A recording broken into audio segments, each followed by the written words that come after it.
Patung Liberty adalah salah satu struktur paling terkenal di Amerika Serikat dan di dunia. Pada tahun 1886, monumen ini bukan sekedar simbol. Selama 16 tahun, patung ini berfungsi sebagai mercusuar. Turis yang ada di landmark ini bisa pergi ke bagian mahkotanya buat ngelihat pemandangan kota, tapi dulu kita bisa naik ke obornya. Sayangnya, tangga ke ruang obor rusak. Jadi sejak tahun 1916, ruangan itu nggak bisa dimasuki dan nggak ada pengunjung yang masuk ke sana sejak itu. Bobot patung Liberty setara dengan Boeing 737 yang kosong, tapi ini cuma kulit luar patungnya aja. Konstruksi logam di dalamnya yang tersusun dari tangga, pylon, dan tiangnya memiliki berat 125 ton, kira-kira setara dengan lokomotif kereta kecil. Dan fondasi beton di bawahnya berbobot 27.000 ton, itu setara dengan 11.000 mobil SUV atau 180 paus biru paling besar. Ini tampilan patung Liberty 153 tahun lalu. Iya, warnanya emang beda banget. Warnanya sama kayak yang kamu lihat kalau motong kabel listrik. Soalnya, patung ini terbuat dari tembaga. Sekitar 20 tahun setelah patung ini dipasang, warnanya jadi hijau karena udara dan hujan perlahan bikin logamnya teroksidasi. Logam itu tipis banget, padahal perancangnya bisa bikin lempengan logam itu lebih tebal. Tapi nanti patungnya bakal lebih berat dan roboh karena bebannya. Kalau logamnya lebih tipis, lalu kena oksidasi parah dan akhirnya berkarat, patung ini bisa berlubang. Pembuat patung ini udah mikirin konstruksinya baik-baik dan butuh 10 tahun untuk membangunnya.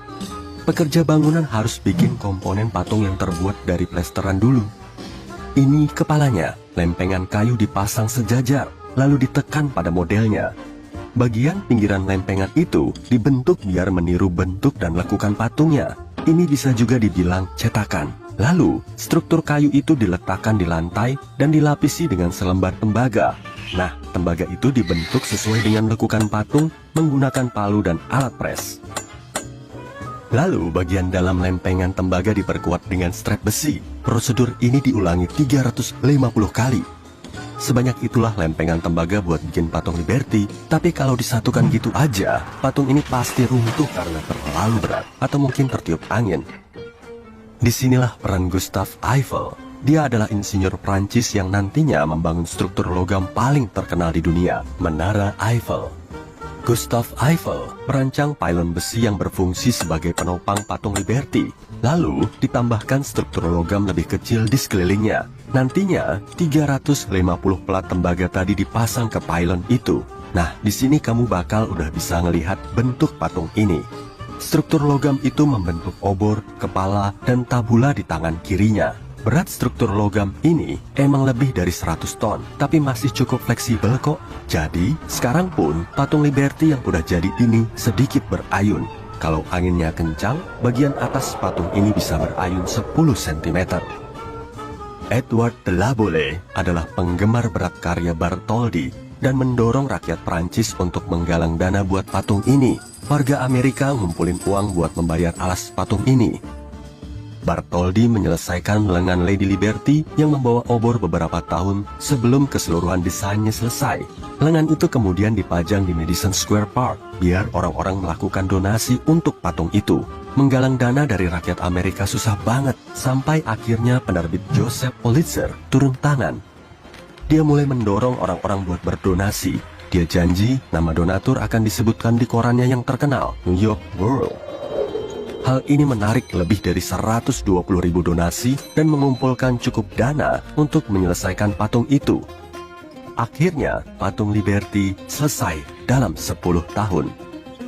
Para pekerja butuh 4 bulan lagi untuk merangkai patung itu di atas alas yang udah selesai. Patung itu disambungkan ke alasnya, jadi nggak bisa diangkat terpisah ya. Struktur logam di dalamnya bisa kelihatan lewat atap kaca alasnya.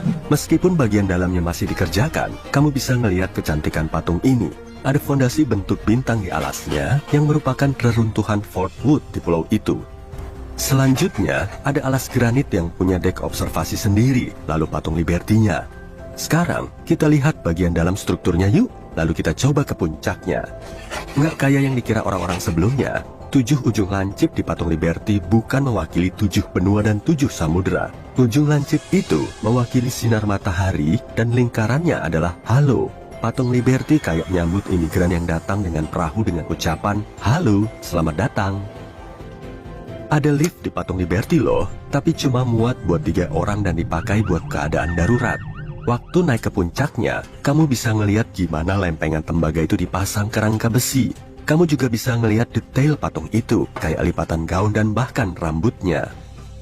Selamat, kamu berhasil naik 354 anak tangga. Kamu nyampe di dek observasi mahkota patung Liberty. Tempatnya agak kecil dan cuma muat beberapa orang. Kamu bisa ngelihat pelabuhan New York lewat 25 jendela kaca. Kaca itu melambangkan permata planet kita. Nah, ada juga lentera yang menyorot kaca dari belakang kamu. Lentera itu nyala pada malam hari, biar kapal yang lewat bisa ngelihat kilau mahkota patung itu.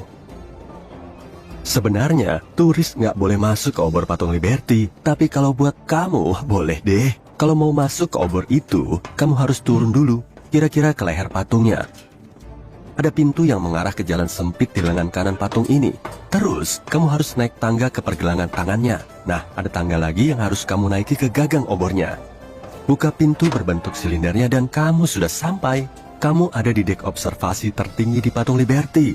Udah bertahun-tahun, area ini cuma boleh dikunjungi pekerja. Logam obor ini dilapisi emas. Tapi kalau kamu perhatiin, obor ini bukan obor asli yang dibawa dari Prancis.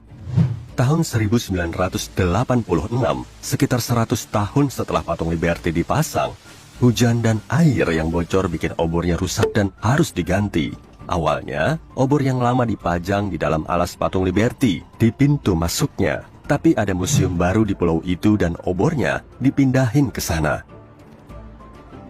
Ada teori yang bilang kalau Lady Liberty mungkin bukan seorang wanita. Elizabeth Mitchell, yang merupakan penulis dan cendekiawan patung Liberty, meyakini kalau model wajah Lady Liberty emang berasal dari anggota keluarga Bartholdi, tapi bukan ibunya. Waktu meneliti wajah patung itu, Elizabeth menyadari kalau Charlotte Bartholdi punya struktur wajah yang agak beda dari Lady Liberty. Pada tahun-tahun awal karirnya, Bartholdi dikenal dengan keakuratannya, jadi perbedaan ini gak masuk akal. Waktu Elizabeth ngelihat foto Jean Charles, yang merupakan saudara laki-laki Bartholdi, dia sadar kalau wajah itu mirip banget sama Lady Liberty. Biaya pembangunan patung Liberty dan alasnya senilai $500.000. Kira-kira lebih dari $10 juta sekarang. Patung ini diselesaikan di Prancis, lalu dikirim ke Amerika dalam bentuk 300 potongan tembaga dan dikemas dalam kotak kayu. Lebih dari 200.000 warga Amerika nungguin buat nyambut kapal yang membawa Lady Liberty waktu tiba di pelabuhan New York. Patung ini dirakit di Pulau Bedloe yang kini dikenal sebagai Pulau Liberty. Ada kesalahan waktu patung Liberty dirakit. Pada inspeksi tahun 1982, para pekerja sadar kalau kepala patung ini miring 60 cm. Duh, leherku kesleo. Pantes aja kepalaku sakit bertahun-tahun ini. Patung terkenal ini juga tahan cuaca buruk. Lady Liberty tersambar petir sekitar 600 kali setiap tahun sejak dibangun. Ada beberapa fotografer yang cukup beruntung bisa mengabadikannya. Patung ini juga tetap berdiri tegak saat ada hurikan, perubahan laut, dan badai. Patung Liberty dirancang agar berayun saat ada angin. Waktu ada angin kencang, Lady Liberty bisa berayun 7 cm ke segala arah. Dan obornya bisa berayun sampai 12 cm.